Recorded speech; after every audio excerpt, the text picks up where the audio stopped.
Without that, I'm going to move over to Gary. Hey, thanks, Bruce. I'm going to go ahead and kill the video for now, so you can see the whole screen. And I think the plan is we're going to come back on video at the end, Bruce, to answer questions. Yep. Okay.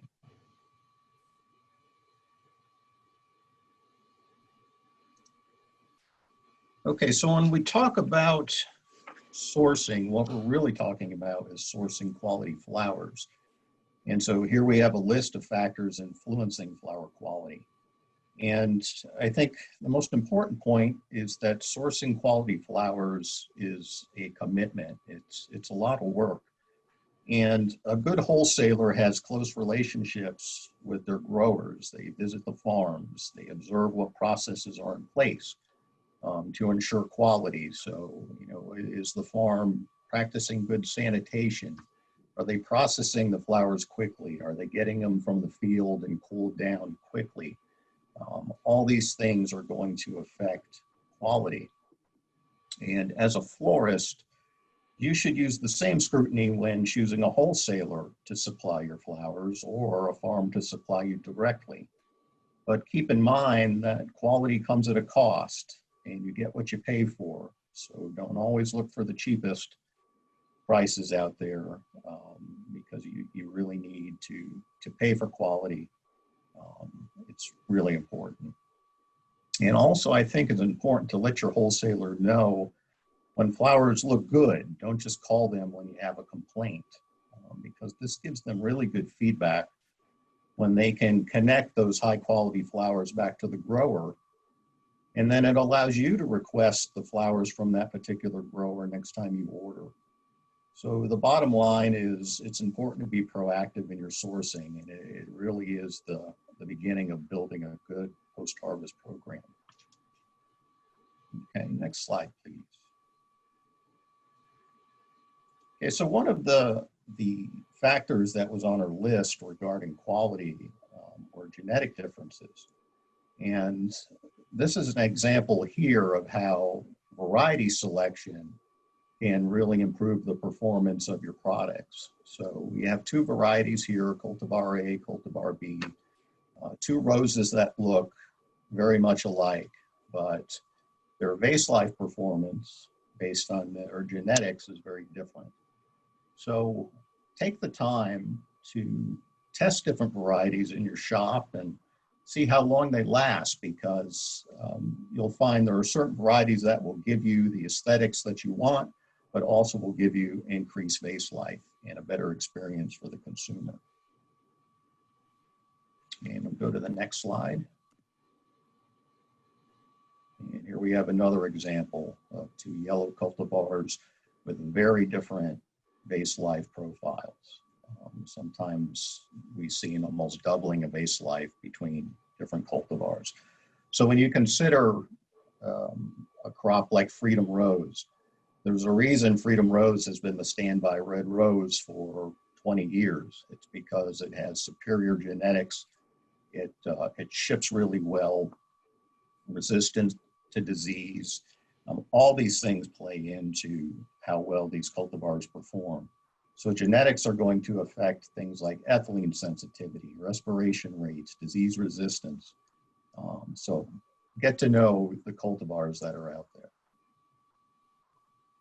Okay, next slide, please. Okay, next we're going to briefly talk about ethylene and its effects on flower quality. Now, ethylene is a naturally occurring plant hormone. It's produced as a gas, and we could easily devote a whole presentation to its effects on cut flowers. And I'd love to just kind of geek out on ethylene, and maybe in the future we can do that. But we're just going to cover the basics right here. And one function of ethylene is it promotes ripening in fruits. So things like apples, pears, bananas, they all need ethylene to ripen properly. So that's one reason you should not store your cut flowers with your fruits. And in the industry, we usually see the highest ethylene levels in places like distribution centers for grocery stores, where they're supplying or storing lots of fruits and vegetables. and they need to be careful not to store their cut flowers next to them. If you put your cut flowers near the banana ripening room, you're going to end up with some problems. One thing about ethylene that makes it tough to deal with is it can damage flowers in very low concentrations. And it can cause things like bud drop, leaf yellowing, abnormal flower opening, premature death. And the example we have here is delphinium. And the classic response of delphinium is flower shattering. So a supplier or a grower can pack these flowers up and they look perfect. They're boxed up and then they send them across the country. So if you're getting a delivery from California on the East Coast, the flowers can arrive if they're exposed to ethylene during the journey. The flowers will just shatter, and this is what you end up with, the flowers on the left compared to one that's treated with an ethylene action inhibitor on the right. So, you know, ethylene is something you need to be aware of, and on the next slide, we're going to look at the popular cut flowers that are ethylene sensitive.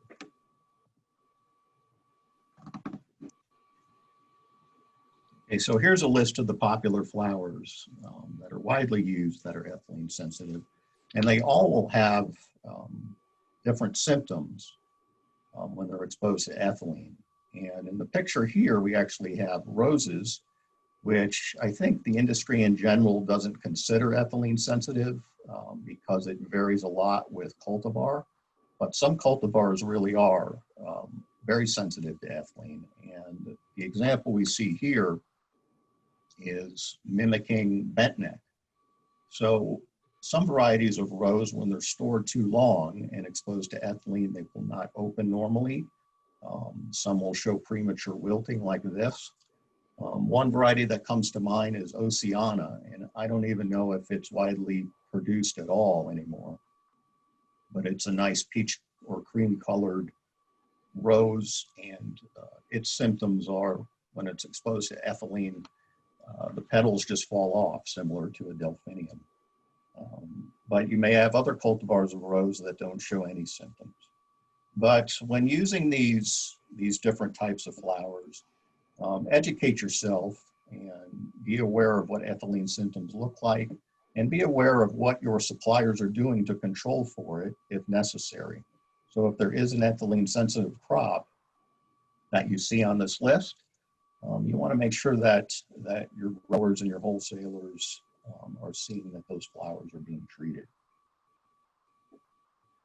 Okay, next slide, please. And so next we're going to talk about something that I'm sure you've all seen before. So this slide is showing botrytis on roses. This is a fungal pathogen. It attacks weak, damaged, dead, and dying tissue. And it is a major industry problem affecting quality of roses and other crops.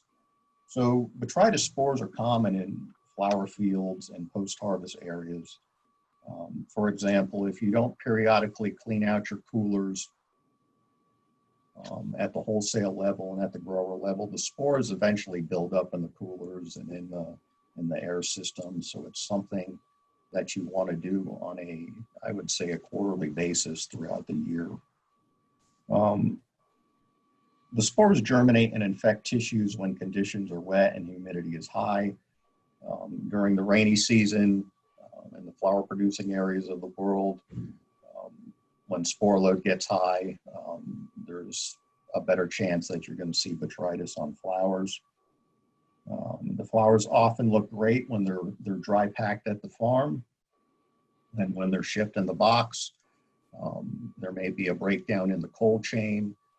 The flowers may experience warm temperatures, cold temperatures, and go back to warm.